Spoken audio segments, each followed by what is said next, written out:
Kano ni mayam utama miyam gi kholaw ai di sum di tai du ka hin thawai yausulu do hai tare ai ngasi isa sing satra khara su na ru moi gi moi chara he ne na DM college na koromba matamam no jila DM University dana manjuri university hai sida phibam am thina soktana leirame basidi tawham thok da bai su isama ko zaw ina India gi top university anima research institute ama ai chahi kunthra mo hen serve tora ba Delhi University Jawaharlal University Marakta Center for the Study of Developing Societies haina maming chatpa research center amasu chahi ma pon mo jarami ko the role of higher education haina higher education gi magi mathau akoi khunai da mon pi ri ba contribution Sigi mayam sing yang bada ingon da yamna nungai jada ba hai ta ra ko gi DM University in all dana manjuri siga isda asukoi ra ba si bhaw bada sigi ek se pass tawre ko dana manjuri University College Rusai makha da wala ko ne se Gazette Authority 2017 da thok pane ba ngasi si 2024 se tare sure ko Sida streamline amata tawduna university hangzalaga regular post staff masing sudaba non teaching staff sudaba danatana crucial oiba port haidi register dagi pro BC dagi kai dagi amata yaudaba aduna university maran taw isamak so ina sa haide junai Delhi University was always rami adagi Jawaharlal University su oidi amukta thingna da bakoina kari no ne tawso adu phagarba college am le university no onthokpa ga mu kang khongsa ha le ji ai mayam si amukta de no kari khanbi ge umko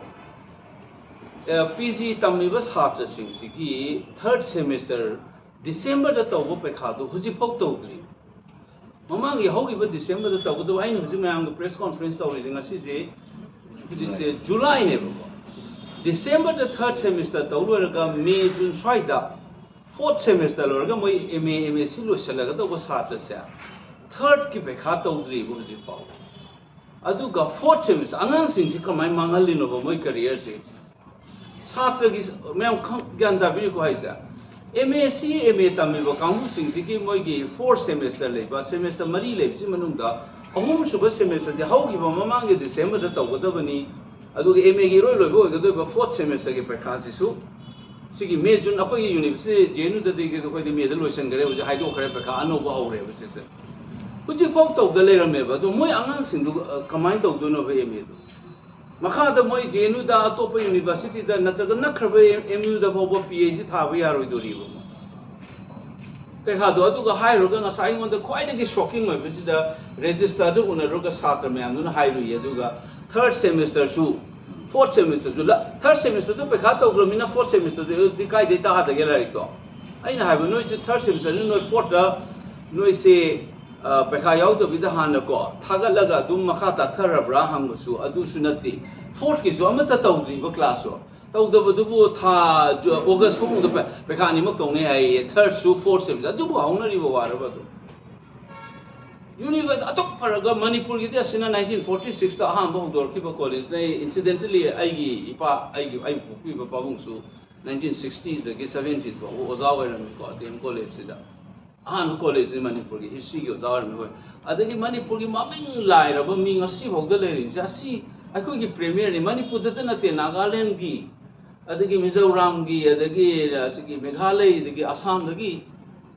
mi tamam ne matamam da notice da ai na khanjara po da Cotton College and DM College ai se heta maming le ro mi ba institution am ne ko akoi gi Irapur hi matam da Sileta AMC College kan amal le mi ko akoi na Dhaka Calcutta yo dun hai da so ai ge jaga da maming thinara me se ho je ke college ahum muksida DM College ma na faida ko na song le mi ne ko da suk chabu contribution pi ri ba institution amane ko Asi high institutions, university wala gasu, maya ang gilay parks the Malem si the chana riba, university system, gamta chana de regular post with the government ki bureau ke thangjan na in charge by le riba. adu office su la kai de la de mi ga es ti sona kana mai thabam ju puri ni natra asigi ma gi lejari papot masi leipa miyam chamna masi ongtang satra khatang ithok ni icha sing satra sing di career jong khan bi oba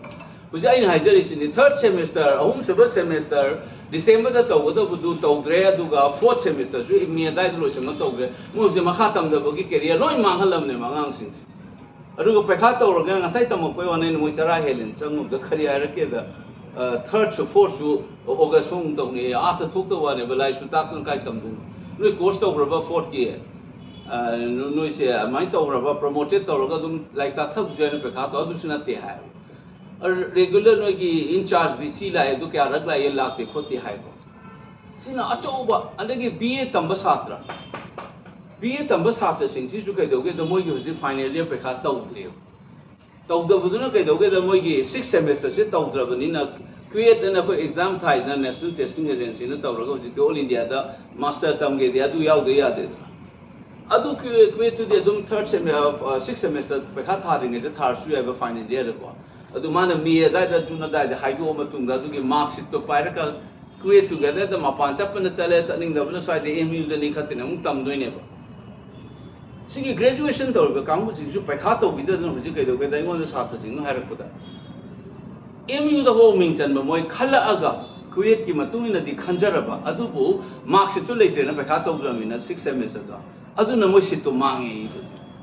angang sing ji ki career se 1000 of student lai ni mamin chakrab institute man asi su yong tu wai ra ba ko taw re ba le ga si le ada lenga sina paisan na in charge of full fledged university mo ra di hapchen ba magi teaching staff ma adagi non teaching staff adagi lai ba office bear akar ge haine ko official man su masa lai bam tu e ko ada aina yam nu ai tan oza mak laura ga sigi moi gi sigi ek sigi matungina university system is India the autonomous institution ek of parliament natraga ek of an assembly na taw ko pone basis ada sigi ek si matungina ga appointment gi final authority se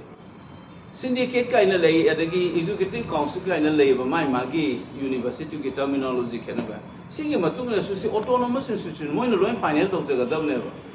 adu su appointment gi kano order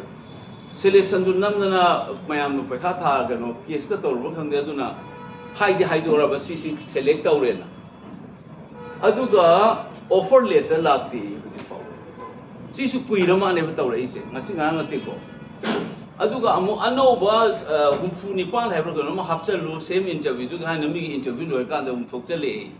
adu su DPC gi clearance out na kamai to gana result law tho ino hai sarkar gi ni ko hai se executive ki order yaw gan kamai law tho ki no hai ain khale ain first time ain hang adu di ek tom to puro yenge na ade da mi gi si ek si di matung ina di state ki executive ki mathok da de university ase ma gi autonomous ni ma gi selection board ka na ma gi syndicate ha be ya ko gi jenu daga di executive council adu ne put to lo ye adu de dum akogi university dun dum thadok sagadam ne ba advertisement dagi selection process dagi ko appointment dagi university adu na bo autonomous sai ni ayu zi MP or university was asu e ko si dei se tong ne ma ko si India ki parliament ki sub committee na ko si government or sing dai ne ma sa han dai ni use si dai ni university teachers are not government employee they are autonomous adu na ko na vote left daga ya hale se college yo sana hu government employee they mo resign to gaya de amaram na hana tawnar mi ba system ji ko adu hujikti use sinari rule yam central hujik ko de ko autonomous aduna university ki autonomy si aduna masana loina self independent or realizari ba pone se ju mu employment gi da su DPC ki clearance chaw no ke long taw na aduga x de yauri sin mi gi syndicate na kaina proof taw ra loi le na hiring ne ba adagi sida yang ngapam na si gi x de sida ma ikhang khangok drama ne ko gi officials in ju kya khangok da be da March ki assembly da ma pass to grama sigi DM university ki ek se moina MN to thokraga VC ki matang da ma hapcha lei ko han original leirame sina kai haige da VC sina so might have the vice chancellor may hold the office for a term of 5 years haina haiba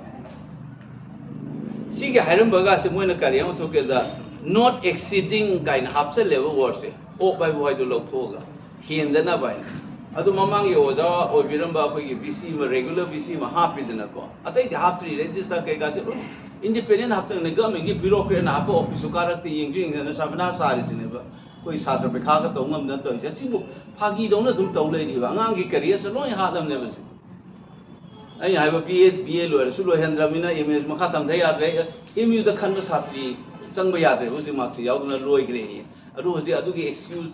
akoi ge special request am tong ni kho ni ngai tong na ri di tai ko adu art thok ta bo ne ba se ma pa na ma chat la ro ji ya roi akoi gi DMU da Delhi University da phang ma mi sing mo admission miss to ro ba ne ba se MA ma khatam ja ba phang dra ne ba se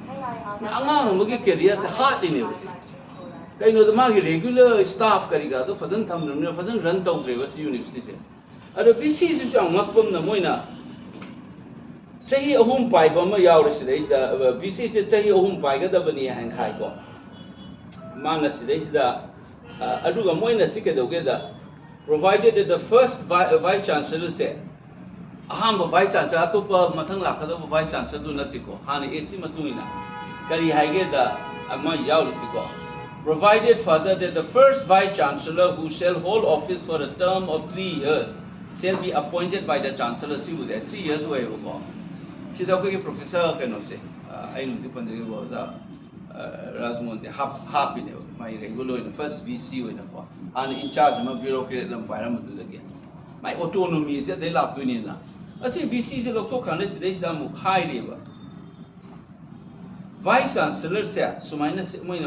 provided that the Vice Chancellor shall, notwithstanding the expiration of his term, continue to hold his office until his successor is appointed and enter upon his office up to a maximum period of 1 year in a yauri. Hi, this is VC. Moina happy about VC se. Masigi VC se. Magi matungi lakadaba VC ma hapri bhava ma chahi ma bhava ma na paigdam ne iri ne.